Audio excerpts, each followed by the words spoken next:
Ésaïe chapitre 43.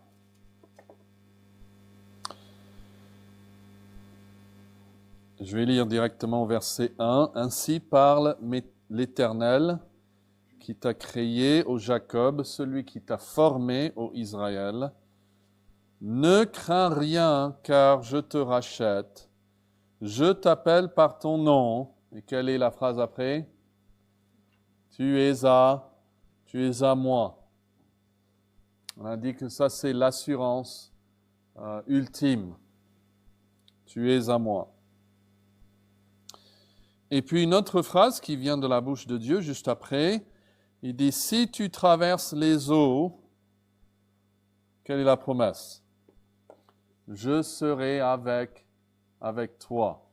La promesse que je serai avec toi est basée sur le fait qu'ils sont à lui.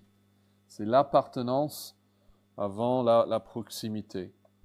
Et ça, c'est la promesse décisive ou la promesse ultime.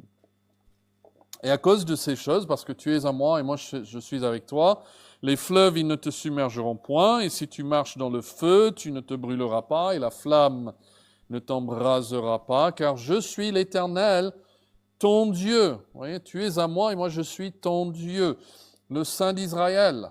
Tu es à moi et je suis ton Sauveur. Je donne même l'Égypte pour ta rançon, l'Éthiopie et Saba à ta place, parce que tu as du prix à mes yeux, parce que tu es honoré et que je t'aime. Je donne des hommes à ta place et des peuples pour ta vie. Ne crains rien, car je suis avec toi. Je ramènerai de l'Orient ta race, et je te rassemblerai de l'Occident. Je dirai au septentrion, donne, et au midi, donc on a l'Est, l'Ouest, Nord, Sud, ne retiens point, fais venir mes fils des pays lointains et mes filles de l'extrémité de la terre. Ça, c'est la promesse que Dieu va les rassembler encore en tant qu'un peuple. Et puis verset 7, tous ceux qui s'appellent de mon nom et que j'ai créés pour ma gloire, que j'ai formé et que j'ai fait. Et nous allons nous arrêter là pour l'instant. Parce que nous voyons ici la raison ultime. Vous avez noté, on peut facilement juste passer par-dessus. Il dit, tous ceux qui s'appellent de mon nom et que j'ai créé pour ma gloire. La principale fin de la vie de l'homme est de quoi? Glorifier Dieu et de prendre plaisir en lui. Nous devons agir pour la gloire de Dieu, mais vous savez que Dieu aussi doit agir pour la gloire de Dieu. Si Dieu agissait pour la gloire de quelqu'un d'autre, il serait idolâtre. Il est le bien ultime. Il est l'être ultime. Et donc tout ce qu'il fait doit être fait pour sa propre gloire. Alors, je veux qu'on note d'abord ici que la rédemption est le théâtre où Dieu déploie et revendique sa gloire. Le contexte dans lequel Dieu poursuit sa gloire ici, c'est celui de la rédemption. Je vais voir si je peux annoncer. Voilà. La rédemption est le théâtre où Dieu déploie et revendique sa gloire. Alors, si vous regardez encore le verset 7, au milieu, il dit, « Je t'ai créé pour ta gloire », on pourrait penser tout de suite à Genèse chapitre 1, n'est-ce pas? La création du monde. Et quand Dieu a créé le monde, c'était en réalité pour sa gloire. Que dit le psaume 19? Les cieux racontent la gloire de Dieu. Mais ce que j'essaie de montrer, ce que je veux montrer maintenant, c'est que ici, quand il dit « je t'ai créé et je t'ai formé », le contexte n'est pas Genèse 1. Le contexte n'est pas la création, même s'il a fait ça pour sa gloire. Le contexte, c'est la rédemption. Ce verset nous parle de la rédemption, parce que les mots créer, former ne renvoient pas seulement à la création de l'homme, mais vers la rédemption de l'homme en tant qu'une nouvelle création.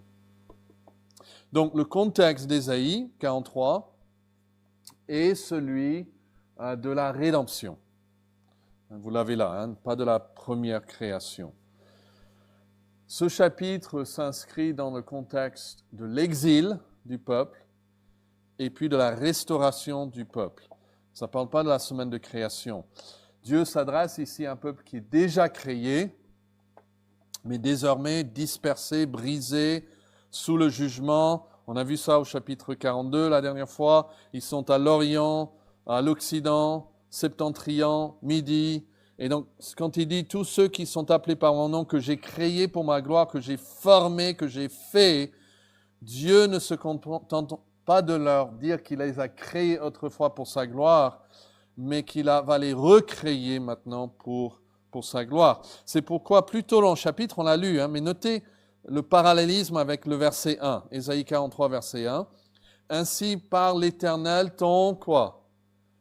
Créateur, vous voyez ça? Ô Jacob, celui qui t'a formé, ô Israël, ne crains rien car je te rachète. » Tout est lié là. Au verset 4, ou 3 et 4, il parle du fait qu'il a donné des hommes et même des nations à leur place. Il parle, ce langage, ça décrit l'œuvre de la rédemption. Et donc les mots créés et le mot aussi formé, ici en Ésaïe 43, font référence à une nouvelle création. On le voit ailleurs, quand on cherche ce mot en hébreu, parfois c'est utilisé pour parler de la première création, mais parfois aussi des actes souverains, salvateurs de Dieu. Comme on a vu au verset 1, il les a formés et il les a rachetés. Plus tard, en Ésaïe 65, il va parler du fait qu'il va créer, même mot, de nouveaux cieux et une nouvelle terre. C'est un acte de rédemption et de recréation aussi. Donc, ça parle de quelque chose de radicalement nouveau, différent que Dieu fait, ici dans le contexte du salut. Et c'est une œuvre, il souligne le fait que c'est presque aussi miraculeuse que la première création. Et puis il y a le mot former aussi, créer puis former, ça met en lumière la finalité de l'alliance, une mise en forme intentionnelle avec un but précis. Ils sont son peuple, il les a formés. Regardez plus tard dans le même chapitre, Ésaïe 43, verset 21. Il dit « Le peuple que je me suis formé », ça c'est le même mot, et qu'est-ce qu'elle fera? Elle publiera mes louanges. Si vous regardez le chapitre juste après, Ésaïe 44, notez le verset 2.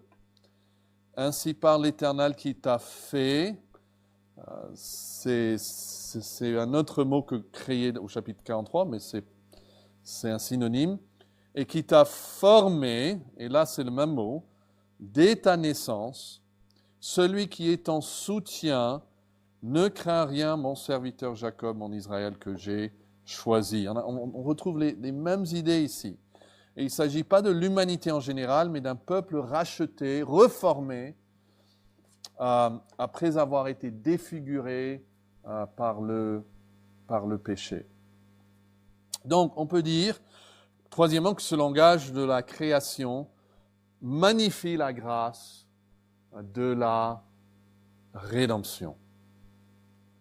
Il parle de la rédemption, mais il utilise des paroles de création pour magnifier, en fait, la rédemption.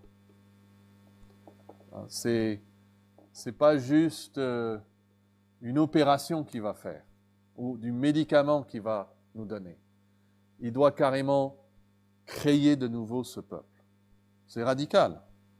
Et donc, en utilisant le vocabulaire la création pour parler de la rédemption, Dieu affirme une vérité essentielle, c'est que le salut n'est pas juste une auto-amélioration ou une réparation. Il y a des gens qui pensent que c'est ça. C'est une auto-réformation. Ils pensent au salut presque comme une réforme interne. Je dois faire mieux, je dois changer des choses dans ma vie, un nouveau départ, un peu comme on fait le 1er janvier parfois. Et pour eux, ça, c'est le salut. Non, le salut est beaucoup plus vaste, beaucoup plus profond que cela. C'est initié par Dieu, c'est accompli par la puissance de Dieu aussi. Et puis, c'est orienté vers le dessein de Dieu. C'est pour sa gloire. Et on retrouve ces mêmes idées dans le Nouveau Testament. Une autre idée qui est proche de cela, c'est quand Jésus parle à Nicodème, et là, il parle d'une nouvelle, quoi? Une nouvelle naissance. Voilà, il dit à Nicodème, il faut naître de nouveau. Mais en 2 Corinthiens 15, il utilise cette image exacte. Il dit, si quelqu'un est en Christ, il est une nouvelle création. Donc Dieu l'a fait naître de nouveau, Dieu l'a régénéré, mais on peut dire dans un sens, Dieu l'a récréé. Ou recréé, pardon. Éphésiens 2:10, nous sommes son ouvrage. L'ouvrage de Dieu. Nous sommes l'ouvrage de Dieu ayant été créé encore. Ouvrage et créé en Jésus-Christ. On peut dire, est-ce que vous êtes né de nouveau? On peut dire, est-ce que vous êtes créé en Jésus-Christ? C'est notre façon de le dire. Donc, Ésaïe 43, verset 7, enseigne que le peuple de Dieu existe par une double grâce. Créé et recréé. Né et né de nouveau. Et la rédemption, donc, n'est pas juste un plan de secours, c'est une œuvre voulue par Dieu, profonde, créatrice, et il le fait pour sa gloire. Donc, créé, formé, regarde au-delà de Genèse, pour désigner la restauration, le renouvellement, la rédemption du peuple de Dieu. D'accord, vous avez compris cela? Vous me suivez? Je sais que c'est tard, c'est pas évident. Alors, je vais maintenant inverser la chose. On a dit que la rédemption est le théâtre où Dieu déploie et revendique sa gloire. Et maintenant, je vais insister sur l'autre vérité qui est incluse déjà, mais Dieu déploie et revendique sa gloire dans la rédemption. Maintenant, je veux voir le fait que quand Dieu sauve, le but ultime du salut, c'est sa gloire. Comme lorsque Dieu a créé le monde, le but ultime de la création, c'était sa gloire. Lorsqu'il va recréer quelqu'un, lorsqu'il va sauver quelqu'un, le but ultime reste pareil. C'est la gloire de Dieu. Ainsi parle, regardez le premier verset encore. Ainsi parle l'Éternel qui t'a créé, qui t'a formé. Vous voyez ça? Et il y a un parallèle au verset 7, j'ai mis encore en bleu là. Et le parallèle, vous voyez, ça revient, qui t'a créé, ou que j'ai créé, que j'ai formé, que j'ai fait. Donc il y a une répétition. Qui t'a créé, qui t'a formé, encore, j'ai créé, j'ai formé, j'ai fait. Et puis aussi, en jaune là, on voit cette appellation. Je t'appelle par ton nom. Et verset 7, tous ceux qui s'appellent de mon nom. Vous voyez encore le parallélisme? On retrouve les mêmes idées. Après, maintenant, c'est là où ça change. Au verset 1 et 2, on trouve des promesses et des réalités. C'est en vert maintenant. Ne crains rien, je te rachète, tu es à moi. Mais au verset 7, quand ils reviennent aux mêmes réalités, qui t'a formé, qui t'a créé, qui t'a appelé, au lieu de trouver ces promesses, tu es à moi, je te rachète, qu'est-ce qui est mis à sa place? Je fais ça pour ma gloire. Je fais ça pour ma gloire. Vous voyez la différence à la place de la rédemption et des promesses d'être avec eux. Le but est là. C'est pour ma gloire.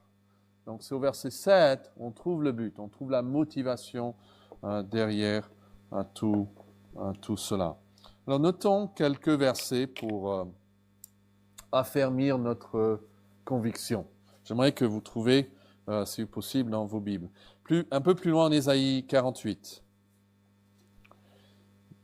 Dieu dit, tu n'en as rien appris, c'est verset 8, 48, 8. Tu n'en as rien su, et jadis ton oreille n'en a point été frappée, car je savais que tu serais infidèle. Et dès ta naissance, tu fus appelé rebelle. Il parle au peuple, il dit, je savais depuis le début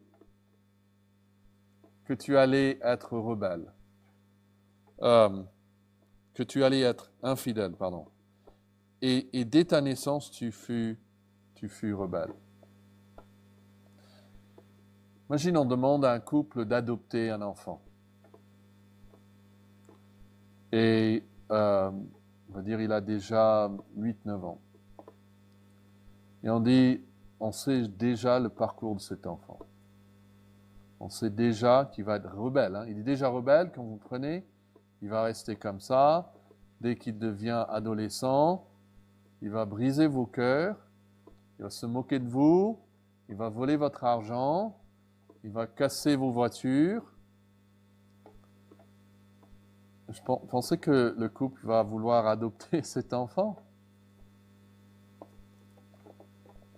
Et Dieu le fait. En toute connaissance de cause, en toute connaissance de l'avenir, il le fait. Et c'est un point extrêmement important hein, que Dieu veut que son peuple comprenne. Avant même d'entrer en alliance avec eux, il savait parfaitement ce qu'il serait, c'est-à-dire rebelle, et ce qu'il deviendrait, c'est-à-dire infidèle. Et ça pourrait sembler désespérant, hein, et pourtant c'est précisément là où est l'espérance, parce que Dieu ne les a jamais choisis, même au commencement, à cause de leur bonté. Parfois on entend ça dans les couples. Ouais, je me suis marié avec lui, mais il n'était pas comme ça. Je ne savais pas que ça allait terminer comme ça. On avait tous ces rêves et puis, voilà, tout est gâché. Et on dit que, voilà, les choses ont changé. Mais Dieu les a choisis quand ils étaient rebelles. Il y a toute une image, il y a un prophète même. C'est qui le prophète? Et Dieu lui demande de prendre une femme, tout en lui disant hein, qu'elle sera infidèle. Oui, c'est osé. Mais la grâce ici, c'est que s'il a fait ça depuis le début, ne pourrait-il pas encore maintenant leur accorder sa grâce, même dans leur infidélité? Et c'est d'ailleurs exactement ce que fait Dieu demande à Osée de faire envers sa femme. Et donc, regardez le verset 9. Vous êtes en Ésaïe 48, verset 9. Qu'est-ce qu'il dit? Quelle est la première phrase? À cause de mon nom, je suspends ma colère. Et puis quoi? À cause de ma gloire. Je suggère de souligner ces phrases. À cause de mon nom, et puis à cause de ma gloire. Je me contiens envers toi pour ne pas t'exterminer. Je t'ai mis au creuset, mais non pour retirer de l'argent. Je t'ai éprouvé dans la fournaise de l'adversité. Et puis verset 11. Comment est-ce que ça vous frappe en lisant ça? C'est pour l'amour de moi. Pour l'amour de moi, il répète, que je veux agir. Car comment mon nom serait-il profané? Je ne donnerai pas ma gloire à un autre. Dieu dit qu'il va les sauver pour amour, pour son propre nom, pour sa propre gloire. Et ce n'est pas égoïste parce que Dieu le mérite. Si vous travaillez pendant un mois, vous allez à l'employeur, vous dites, je voudrais mon salaire. Il dit, mais que vous êtes égoïste de demander votre salaire. Vous dites, non, c'est mon salaire. Je le mérite. Et en toute humilité, on peut exiger notre salaire. Pour nous, c'est l'orgueil, pour nous, parce que nous ne méritons pas ces choses. Dieu mérite toutes ces choses. Et dans la Trinité, il y a cet amour parfait au sein même de la Trinité. Et donc, il doit tout faire pour sa gloire. Il ne peut pas être idolâtre. Et le réconfort pour nous, c'est quand il sauve pour sa gloire, c'est sûr qu'il sauvera, n'est-ce pas? Parce qu'il doit le faire pour sa gloire. Sa gloire est liée. Si sa gloire est liée à mon salut, c'est sûr que je serai sauvé. Et puis dans les chants du serviteur en Ésaïe, on voit la gloire de Dieu dans la rédemption même de Christ. C'est Ésaïe 42, 49, qu'on vient de voir, 50, 52, 53. Ça montre que la gloire de Dieu se manifeste pas seulement dans la création, mais dans la souffrance liée à la rédemption. Regardez Ésaïe 49. On était en Ésaïe 48, 49, verset 3. Il m'a dit, tu es mon serviteur. Alors, sautez juste un moment au verset 6. Ésaïe 49, verset 6. Qui est ce serviteur?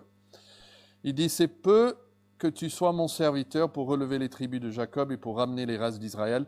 Je t'établis pour être la lumière des nations, pour porter le salut jusqu'aux extrémités de la terre. Paul et Barnabas citent ce verset en Actes 13, 47 pour parler de Jésus-Christ. Donc, il n'y a aucun doute, le serviteur ici est qui? Est Jésus-Christ. Ok, revenez donc maintenant au verset 3. Ésaïe 49, verset 3. Et il m'a dit, tu es mon serviteur Israël en qui je me glorifie. Donc, à la fois, il représente Israël, il va se tenir à la place d'Israël, c'est pour ça qu'il est appelé comme ça, et il a une mission envers Israël. Et c'est intéressant que le serviteur, même il dit au verset 4, c'est en vain que j'ai travaillé. Jésus a ressenti cela. Et il est arrivé à la fin de sa vie, qu'est-ce qu'il avait pour montrer? C'était le vide. Il a dû aller jusqu'à la croix sans voir le fruit de son travail. Et parfois, vous pouvez œuvrer fidèlement pour le Seigneur pendant des années. Je veux juste vous encourager par le fait, vous pouvez arriver à la fin et sentir comme Jésus, vous ne voyez pas l'œuvre, vous ne voyez pas le fruit. C'est pas grave, Dieu le voit et vous le verrez un jour. Et parfois, il faut mourir par la foi et attendre le fruit de la résurrection. Donc, vous voyez, je voulais juste souligner que le fait que Jésus glorifie Dieu par l'œuvre de la rédemption. Et puis Ésaïe 53, on ne va pas le lire, mais ça montre la gloire de Dieu dans la souffrance de Christ. Ça n'utilise pas le mot gloire, mais on voit que Dieu initie l'œuvre, il n'a plus à l'Éternel de le briser. Il accomplit son dessein, il dit la volonté de l'Éternel s'accomplira. On voit la justice, la grâce, la miséricorde, la sagesse de Dieu qui est démontrée par ce serviteur. Et puis, Dieu fait triompher à la fin le plan du serviteur. Donc, ça devient la base même de nos prières. On peut prier, je n'ai pas ici, mais on peut prier selon le psaume 79, verset 9. Écoutez comment il argumente avec Dieu. Secours-nous, Dieu de notre salut, pour la gloire de ton nom. Délivre-nous et pardonne nos péchés à cause de ton nom. C'est le psaume 79, verset 9. C'est exactement ce qu'a fait Moïse. Rappelez, quand Dieu voulait exterminer le peuple, il dit, mais que diront les nations de toi? Il argumente pour la gloire de son nom. On peut dire, Dieu sauve cette personne pour ta gloire. Tu démontreras ta gloire. Et nous voyons cela. Trouvez le psaume 106, si vous voulez, bien, et pour voir ici comment Dieu sauve pour sa propre gloire. Le psaume 106, les versets 7 et 8, dit « Nos pères en Égypte ne furent pas attentifs à tes miracles. Ils ne se rappelèrent pas la multitude de tes grâces. Ils furent rebelles près de la mer, près de la mer Rouge. Vous voyez, depuis le début, Dieu le savait. Ils ont été rebelles. En quittant Égypte, déjà, ils étaient rebelles. Mais verset 8 dit quoi? Mais il les sauva à cause de son nom, pour manifester sa puissance. Et puis notez comment le psaume termine là. Le psaume 106, verset 47. Sauve-nous, Éternel notre Dieu, et rassemble-nous du milieu des nations. Exactement ce que prédisait Ésaïe 43. Pourquoi? Afin que nous célébrions ton nom et que nous mettions notre gloire à te louer. Et puis c'est ce qu'ils font. Béni soit l'Éternel, le Dieu d'Israël, d'éternité en éternité. Et que tout le peuple dise, Amen. Merci. Amen. Louez l'Éternel. On peut dire ces deux choses ensemble? Amen. Louez l'Éternel. Que tout le peuple dise. Il veut l'entendre. Alors, à quoi est-ce que cela ressemble dans le Nouveau Testament? Sauve-nous, donc il y a le salut, afin que nous célébrions ton saint nom. Le salut, afin que nous célébrons le nom de Dieu. Peut-être à ce qui est marqué, juste après, Éphésiens chapitre 1. Vous pouvez le trouver. Parce que Éphésiens chapitre 1, j'espère que vous vous rappelez, on l'a vu plusieurs fois, il y a 3 fois le refrain. Et quel est ce refrain? C'est comme dans le psaume 106. Sauve-nous afin que nous célébrions ton saint nom. Regardez, le premier c'est au verset 6, mais je vais lire Éphésiens 1, 5 et 6. Il nous a prédestinés dans son amour à être ses enfants d'adoption par Jésus-Christ selon le bon plaisir de sa volonté. Pour, verset 6, quoi? Célébrer la gloire de sa grâce dont il nous a favorisés dans le bien-aimé. Il nous a sauvés pour célébrer. Écoutez encore le psaume 106. Sauve-nous, Éternel, rassemble-nous, afin que nous célébrions ton saint nom. Pour célébrer la gloire de sa grâce, dont il nous a favorisés dans le bien-aimé. Regardez le verset 11 et 12. En lui, nous sommes aussi devenus héritiers en étant prédestinés suivant le plan de celui qui opère toutes choses d'après le conseil de sa volonté. Pourquoi? Verset 12. Afin que nous servions à célébrer sa gloire. Donc encore le salut, c'est pour que ça nous pousse à célébrer la gloire de Dieu. Et puis à la fin de cet hymne, en versets 13 et 14, en lui aussi, après avoir entendu la parole de la vérité, l'évangile de votre salut, en lui vous avez cru et vous avez été scellés du Saint-Esprit qui a été promis, lequel est un gage de notre héritage pour la rédemption de ceux que Dieu s'est acquise. Pour quelle raison? Pour célébrer sa gloire. Et je vous encourage à souligner ou entourer ces trois occurrences de célébrer sa gloire au verset 6, au verset 12 et au verset 14, pour que ça reste là la prochaine fois que vous lisez, que chaque étape du salut, tout ce qui est mentionné là, l'élection, l'adoption, rédemption, le sceau de l'esprit, est explicitement présenté comme existant pour la gloire de Dieu, pour nous pousser à glorifier Dieu.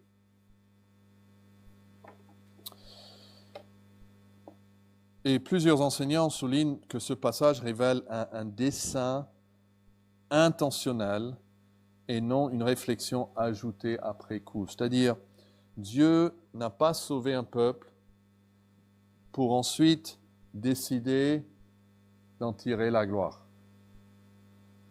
Il a conçu le salut de manière à ce que sa gloire soit manifestée. Et ça rejoint ce que nous avons vu au tout début en Ésaïe 43, verset 7, qui explique que Dieu a créé ce peuple, c'est le langage de la rédemption, il a créé, il a formé ce peuple pour ma gloire.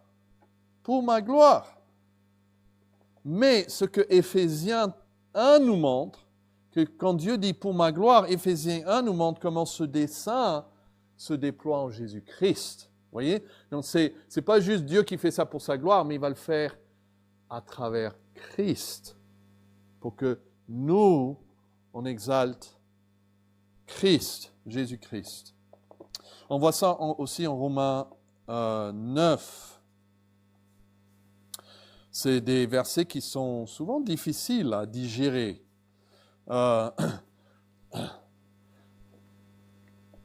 Mon papa disait, il y a des parties de la Bible où c'est comme la glace, on aime bien, on revient facilement, et puis d'autres que c'est un peu comme le brocoli, et c'est plus dur à manger. Et il dit ici, Romains 9, verset 22, « Et que dire si Dieu, voulant montrer sa colère et faire connaître sa puissance, à supporter avec une grande patience des vases de colère prêts pour la perdition. Et s'il a voulu faire connaître la richesse de sa gloire. » Moi j'ai souligné ces deux phrases. Au verset 22, « Voulant montrer sa colère », et puis dans la même couleur, parce que j'ai un surligneur, en verset 23, j'ai surligné voulu faire connaître la richesse de sa gloire envers des vases de miséricorde. Vous pouvez aller jusqu'à là si vous voulez. C'est-à-dire, dans l'éternité, une future même, une des choses que Dieu veut faire, c'est montrer sa colère et faire connaître sa puissance. C'est presque affreux de le dire, mais c'est pour ça que l'enfer existe. Et existera toujours, sans fin. Il n'y aura pas de fin à l'enfer. Si Dieu ne voulait pas montrer sa colère pendant toute l'éternité, l'enfer n'existerait pas.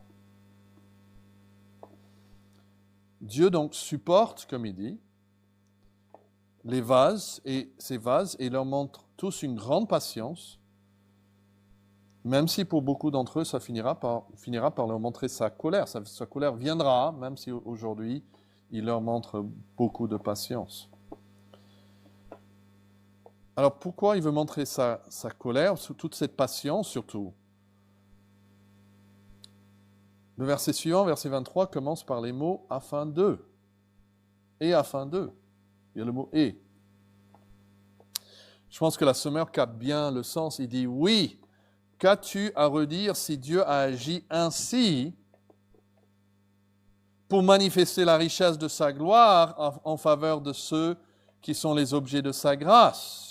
Ce qu'il a préparé d'avance pour la gloire. C'est-à-dire, il montre sa colère pour qu'il puisse démontrer d'une façon plus éclatante sa grâce. La grâce de Dieu se démontre en fait sur ce fond de la colère de Dieu. S'il n'y avait pas la colère de Dieu déployée, on ne verrait pas la grâce de Dieu. Et donc, le choix de Dieu, l'élection de Dieu, ce n'est pas arbitraire, ça sert à un dessein bien plus grand, manifester la gloire de Dieu, en particulier, comme il souligne ici, la gloire de sa miséricorde. Et ça peut que être connu sur le fond de sa justice contre le péché. Et cette liberté qu'a Dieu, il le fait pour, comme il dit là, manifester sa gloire. Sa gloire. Il cherche sa gloire. Il veut mettre en valeur la gloire. Parce que Dieu, il a plein de gloire. Quelqu'un, par exemple, il y a les Olympiques là. Quelqu'un peut être très bien à une chose. Il peut être le premier dans le monde à faire un type de ski. Mais il ne peut pas faire les autres. Il y a plein de choses qu'il ne peut pas faire. Mais imaginez si on pouvait faire tous les sports et gagner dans tous les sports. Ça serait une gloire multifacette. Dieu a une gloire multifacette. Il veut montrer toutes les facettes de sa gloire. Sa justice, il le montre d'une manière, mais il veut aussi montrer sa miséricorde. Et donc il faut des vases pour les deux. Et Dieu sauve un peuple afin de manifester, préserver et proclamer sa gloire. Heureusement, Dieu pourrait nous envoyer tous en enfer et montrer sa justice. On pourrait Vous ne pourrez pas crier, c'est pas juste. Nous méritons tous l'enfer. Mais Dieu veut aussi démontrer la gloire de sa miséricorde. Et en Romains 15, c'est très beau parce qu'il dit, il veut même que les païens le glorifient pour sa miséricorde. C'est pour ça que nous sommes là. Parce que Dieu ne voulait pas seulement des Juifs, il voulait même des païens qui le glorifient pour sa miséricorde.